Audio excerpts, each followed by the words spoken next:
Alhamdulillah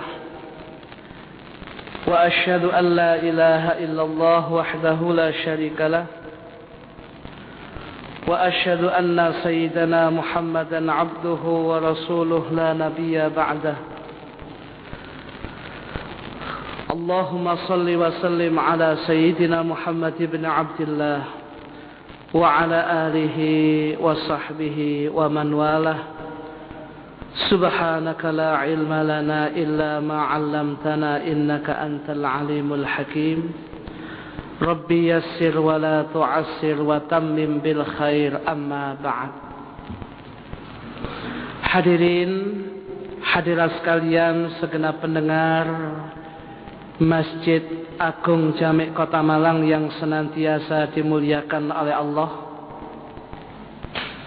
Alhamdulillah, pada malam hari ini Allah subhanahu wa ta'ala untuk kesekian kalinya masih memberikan kemurahan, kemudahan kepada kita seluruhnya.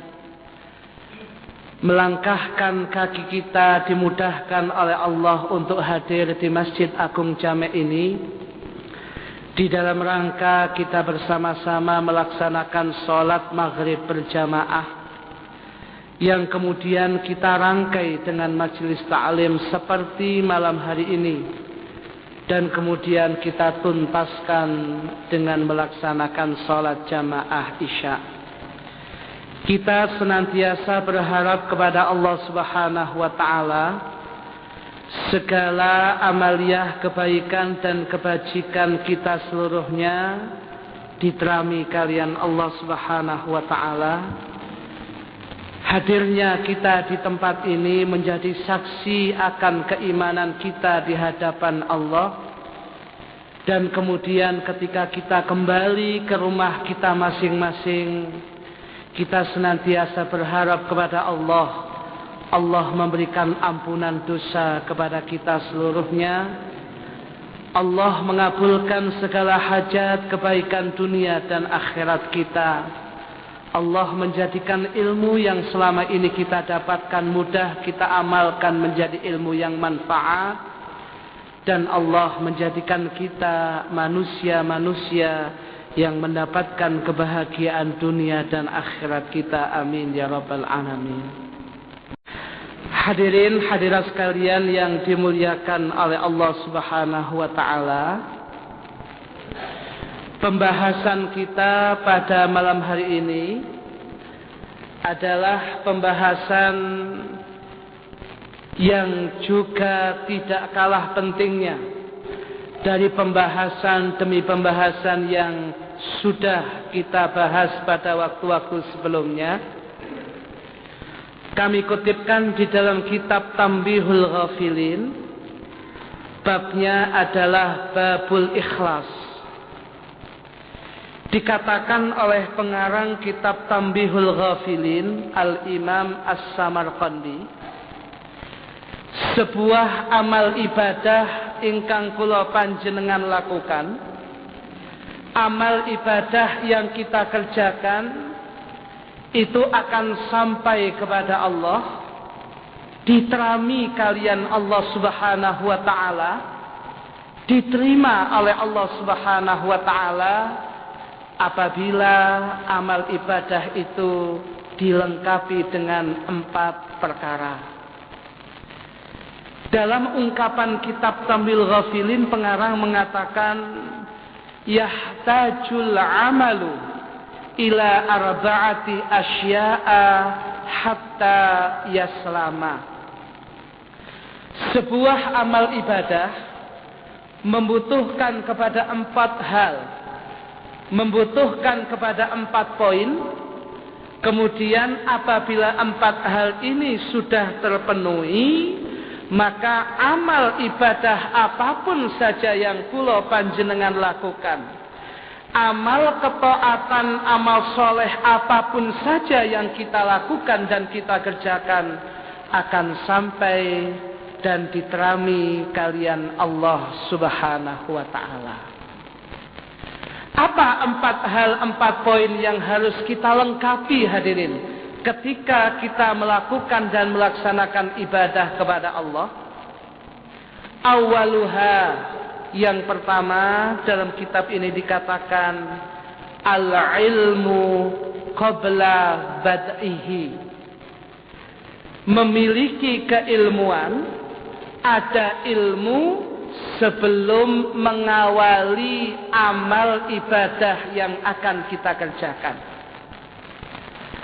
Artinya, hadirin hadirat sekalian yang dimuliakan oleh Allah, sebuah amal ibadah yang kita lakukan tidak akan sampai kepada Allah, tidak akan bagus, tidak akan layak disebut amal ibadah yang sampai kepada Allah kecuali dengan adanya ilmu. Maka seringkali kita mendengarkan ungkapan di dalam Nadhaman Zubat itu yang mengatakan wa kullu man bi ghairi ilmin ya'malu a'maluhu mardudatun la tuqbalu. Setiap manusia, setiap orang, siapapun saja yang melakukan berbagai macam amal ibadah, amal ketaatan, amal soleh tanpa ada landasan ilmu, tanpa ada landasan ilmu yang harus dia ketahui, maka amal ibadah itu akan tertolak dan tidak akan sampai kepada Allah. Maka hadirin hadirat sekalian yang dimuliakan oleh Allah, jadilah orang-orang ketika kita melakukan amal kebajikan, amal ibadah, kita harus memiliki ilmu terlebih dahulu dengan apa yang akan kita lakukan. Kita hendak melaksanakan sholat, sholat harus ada ilmunya, syarat-syaratnya apa, rukun-rukunnya apa, harus kita mengetahuinya. Syarat sahnya apa, syarat diteramini sholat nopo, kita pun juga harus mengetahuinya. Ketika kita melaksanakan sholatul jamaah, kita pun harus mengerti dan mengetahui apa syarat-syarat sahnya jamaah itu. Ini semua adalah di dalam rangka kita melengkapi diri agar amal kita bisa diterami kalian Gusti Allah. Sebelum kita mengawali amal ibadah harus ada ilmunya. Makanya anjuran Kanjeng Nabi Muhammad SAW, kita harus menjadi orang yang punya ilmu, atau yang senantiasa ngaji ilmu, atau pendengar ilmu, atau orang yang cinta ilmu. Itu anjuran Nabi. Dengan orang-orang yang semacam inilah amal itu bisa menjadi amal yang benar. Dalam ungkapan hadisnya Kanjeng Nabi dawuh, "Ughdu aliman." Jadilah engkau orang-orang yang punya ilmu. Alim, ulama, punya ilmu dan sebagainya. Kalau tidak bisa sampai pada derajat alim ulama, au muta'alliman, atau jadilah orang yang senantiasa kepingin menambah ilmu. Dari satu majelis taklim ke majelis taklim yang lain. Dari satu majelis ilmu ke majelis ilmu yang lain. Kalau kita tidak bisa menjadi orang yang banyak ilmu, hendaklah kita menjadi kelompok yang kedua, orang-orang yang senantiasa mencari ilmu. Andai kata kelompok yang kedua pun kita tidak mampu, au mustami'an, atau engkau hendaklah menjadi kelompok yang ketiga, pendengar ilmu. Sebab dengan mendengar pun orang bisa jadi tergugah. Oh, seminggu yang lalu saya melakukan itu ternyata salah. Yang benar yang dikatakan oleh ustadz itu, yang benar yang dikatakan oleh kiai fulan, yang benar yang dikatakan oleh Habib fulan, ternyata dari mendengar kemudian dia sadar akan kekeliruannya. Maka mustami' pun, mendengar ilmu pun juga penting. Apabila kita tidak bisa menjadi orang alim, apabila kita tidak bisa menjadi orang yang ngaji temenan, minimal kita mustami', pendengar hadirin. Kalau toh kita juga derajat yang ketiga tidak bisa, derajat yang paling akhir, au muhibban, atau pecinta ilmu. Ketika kita ini tidak bisa datang ke masjid, minimal radio kita hidupkan. Kita senang ada pengajian, kita cinta ada pengajian, saya akan mendengarkan pengajian. Ini pun juga dalam rangka ketika dia tidak bisa datang menjadi mustami' pendengar di dalam majelis taklim itu, minimal dia menjadi pecinta ilmu. Andai kata kemudian dia tidak bisa menjadi orang-orang yang banyak ilmunya, dia menjadi pecinta ulama, pecinta ahli ilmu, pecinta majelis ta'lim, masih dia mendapatkan kecipratan ilmu sekalipun tidak banyak, sehingga andai kata dia salah melakukan sesuatu yang mengingatkan, masih banyak pecinta ilmu. Wala takun khamisan fatahlaka, dan jangan sekali-kali engkau menjadi kelompok yang kelima. Potongan ustadz mboten wonten, potongan santri belas mboten wonten, pendengar ngrungokno mesti dari awal sampai akhir mesti turut tok. Kemudian yang keempat, gak pati seneng nang wong ngaji dan tidak pati seneng kepada orang majelis ilmu dan sebagainya. Ini kelompok yang kelima. Lawala, segalanya tidak, maka engkau akan hancur binasa. Karena apa hadirin? Akses keilmuan tidak akan bisa masuk kepada orang yang semacam ini. Andaikan saja dia seorang abid, andaikan saja dia seorang ahli ilmu, ibadahnya pasti ngawur. Sebab tidak ada landasan ilmu, sebanyak yang dia lakukan, dia tidak akan mendapatkan apa-apa. Sebab apa yang dilakukan sama sekali tidak ada landasan ilmu.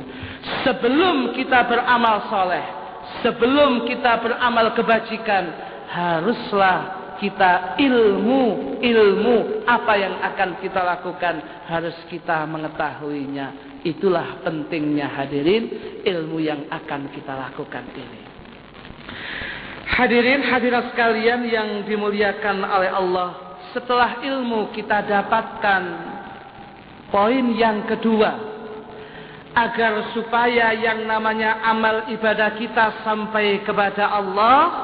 Yang kedua masih dalam kitab Tambihul Ghafilin, an-niyatu fi mabda'ihi. Ketika mulai melaksanakan amal kebajikan, ketika mulai melaksanakan amal kebaikan, harus ada niat qasdu syai'in muqtarinan bi fi'lihi. Harus ada kerentek hati, harus ada niatan melakukan sebuah amal kebaikan, amal kebajikan yang sedang kita lakukan. Makanya sholat merupakan ibadah. Salah satu rukunnya sholat harus ada niatnya. Karena yang paling mudah kelihatan ketika mengawali sholat itu adalah takbiratul ihram, mengucapkan Allahu Akbar. Maka ketika mengucapkan Allahu Akbar takbiratul ihram, batin kita, hati kita harus pasang niat yang demikian itu. Ketika seseorang melaksanakan wudhu juga ibadah. Maka ketika orang mulai melaksanakan wudhu, yang kelihatan pertama kali ketika seorang wudhu adalah membasuh wajah atau mukanya. Maka ketika membasuh wajah, dalam batin ini hati kita harus ada niat mengawali ibadah wudhu itu. Ketika kita melaksanakan puasa, itu pun juga harus ada niatnya. Sebab hanya saja karena niatnya puasa ini harus dilakukan awal ibadah puasa, dan ini memang tidak mudah alias sulit hadirin. Kita yang namanya fajar sotik kita juga jarang yang tahu di antara kita. Tahu-tahu ya azan subuh begitu aja. Nah, karena itu dimudahkan oleh ulama Syafi'iyah ini, niat itu syaratnya ada mabitnya, nginepaken niat.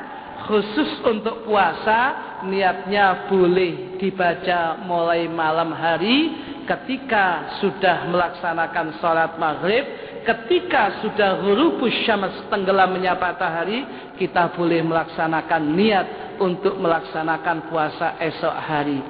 Itu walhasil harus ada niat ketika ibadah, mengawali ibadah itu. Untuk apa? Membedakan antara ibadat dan adat kebiasaan yang kita lakukan selama ini. Bisa jadi ketika kita sholat, karena sholat tarawih yang kita lakukan banyak, keringat ngidrodos. Tapi ketika kita juga olahraga, keringat juga sama-sama drodosnya. Tetapi yang satu ibadah, yang satu bukan. Apa yang bedakan? Niat yang demikian itu. Maka yang kedua, poin kedua, agar ibadah kita sampai kepada Allah harus ada niatnya.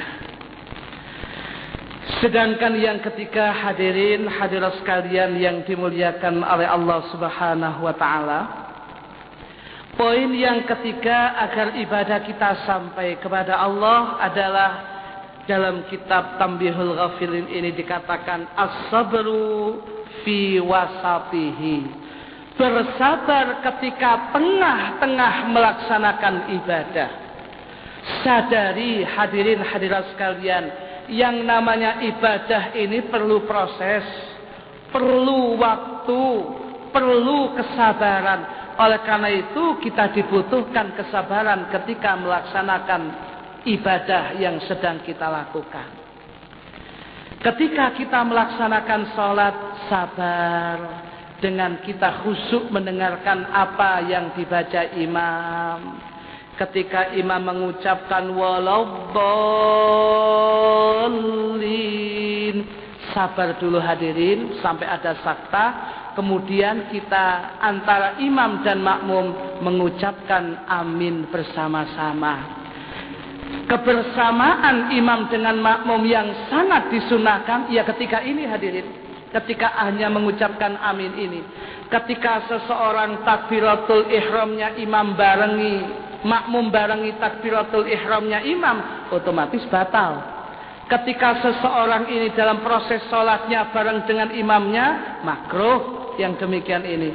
Tetapi ketika seseorang mengucapkan, imam mengucapkan amin ditirukan kemudian bareng dengan makmum, atau makmum mengucapkan amin bareng dengan imam, ini malah dihukumi sunnah dan anjuran, karena akan menyebabkan ampunan dosa-dosa bagi yang bersama-sama antara imam dan makmum ketika mengucapkan amin tersebut. Maka bersabarlah sejenak agar sama-sama mengucapkan amin. Seringkali kita melihat orang-orang yang kurang sabar hadirin. Ini walabdalinya belum selesai, mangapnya sudah mengucapkan amin. Walabdal, amin. Ini belum linya belum. Ini aminnya sudah kedahuluan. Yang ini ibadah itu butuh kesabaran. Waladdallin, amin. Itu butuh kesabaran hadirin. Sehingga poin yang ketiga, untuk agar amal ibadah kita sampai kepada Allah, agar ibadah kita diterami kalian Gusti Allah, perlu kesabaran. Salat butuh sing sabar, jangan terburu-buru. Al-ajlatu minasyaitan wa ta'anni minallah. Tergesa-gesa merupakan perilakunya setan, dan tenang tidak tergesa-gesa merupakan anjuran dari Allah Subhanahu wa taala. Melaksanakan puasa contohnya sabar dalam melaksanakan puasa. Jangan setiap jam bolak-balik delok jam itu maghrib cek suwe ini. Sabar hadirin yang demikian ini. Walhasil di dalam kula panjenengan melaksanakan ibadah apapun saja perlu unsur kesabaran. Inilah yang sangat dinilai oleh Allah Subhanahu wa taala. Sedangkan kemudian yang keempat hadirin hadirat sekalian yang dimuliakan oleh Allah, agar amal ibadah kebajikan kita sampai kepada Allah, yang keempat adalah al-ikhlasu inda faraghihi. Ikhlas ketika usai melaksanakan ibadah. Artinya ketika kita sudah melaksanakan ibadah dan ketaatan kepada Allah, sadarilah bahwasanya apa yang kita lakukan hakikatnya dimudahkan oleh Allah. Hakikatnya digampangkan oleh Allah. Sudah selesai, ikhlaskan yang demikian ini. Enggak usah kita kemudian pamer dengan ibadah kita. Alhamdulillah, saya sudah sekian puluh tahun, saya derenge adzan subuh pun saged datang masjid jamek. Buat apa kita banggakan? Berarti selama ini kita enggak ikhlas. Agar supaya ibadah kita diketahui orang, agar supaya ibadah kita kemudian mendapatkan pujian orang. Padahal sekian puluh tahun kita bisa dimudahkan itu bisa ke jamek, bukan karena kehebatan kita, bukan karena bagusnya kita, tapi karena dimudahkan oleh Allah Subhanahu wa ta'ala. Hakikatnya Allah, kalau sudah itu ikhlaskan lillahi ta'ala, pasrahkanlah hadirin kepada Allah. Kalau kita sudah ikhlas demikian, supaya apa? Segera membuat amal kebajikan yang baru. Sehingga kalau kita sudah selesai melaksanakan ini, segera kita song-song amal kebajikan yang lain. Apalagi kalau kemudian dia khawatir, jangan-jangan ibadah yang saya lakukan tadi kurang tepat, kemudian saya harus lebih baik pada waktu yang akan datang. Nanti demikian harus lebih baik pada waktu yang akan datang. Hal-hal yang semacam itulah yang menyebabkan amal ibadah kula panjenengan sampai kepada Allah Subhanahu wa ta'ala. Hadirin, hadirat sekalian yang dimuliakan oleh Allah Subhanahu wa ta'ala, ketika seseorang beribadah kepada Allah, ibadahnya bisa sampai kepada Allah, ibadahnya bisa kemudian diterima oleh Allah apabila kemudian dia melengkapi dengan 4 perkara. Yang pertama adalah punya ilmu sebelum melakukan amal ibadah itu. Yang kedua adalah niat ketika mengawali ibadah tersebut. Yang ketiga adalah bersabar di tengah-tengah melakukan ibadah, dan kemudian ikhlas ketika selesai melaksanakan ibadah.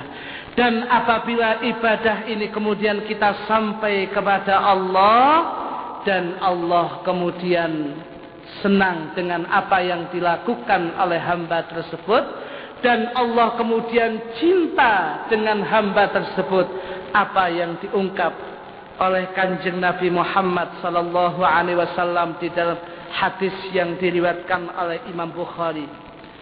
Innallaha ta'ala idza ahabba 'abdan qala li Jibril, inni uhibbu fulanan fa ahibbah. Kemudian katanya dalam hadis Kanjeng Nabi, sesungguhnya Allah Ta'ala apabila sudah cinta kepada seorang hamba, senang kepada seorang hambanya, maka dia akan memanggil malaikat Jibril. Seraya kemudian, ya Jibril, kemudian Allah mengatakan kepada Jibril, wahai Jibril, aku cinta, aku senang dengan fulan. Ketika amal-amal ibadahnya fulan sampai kepada Allah dan diterima, Allah pun mengatakan, inni uhibbu fulanan, sesungguhnya aku cinta kepada fulan, kepada hambaku fulan, wahai Jibril, maka engkau harus cinta kepadanya. Jibril pun diharuskan oleh Allah cinta kepada hamba tersebut. Kemudian apa yang dilakukan Jibril? Jibril kemudian pergi kepada malaikat yang berada seantero langit seraya mengatakan, fayaqulu Jibrilu li ahli sama. Kemudian Jibril pun mengatakan kepada malaikat yang ada di langit, inna rabbakum yuhibbu fulanan fa'ahibbuh, sesungguhnya Tuhan kalian cinta, suka kepada hamba Allah yang namanya fulan, maka kewajiban, keharusan bagi kalian, wahai penduduk langit, kalian harus cinta, senang kepada fulan tersebut. Fayuhibbuhu ahlus sama. Kemudian penduduk langit pun cinta kepada fulan itu. Fayudha'u lahul qabulu fil ardi.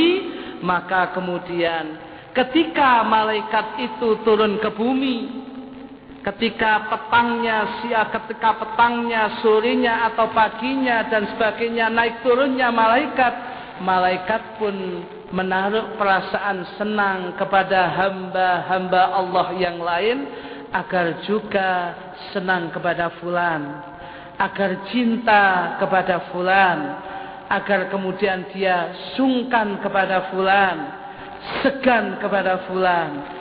Hadirin hadirat sekalian yang dimuliakan oleh Allah, apabila kita menjadi orang yang ikhlas, ibadah lillah karena Allah Ta'ala, bukan ingin mendapatkan pujian manusia, bukan ingin mendapatkan sejumlah harta, tidak mendapatkan target-target duniawi, maka ibadahlah yang ikhlas.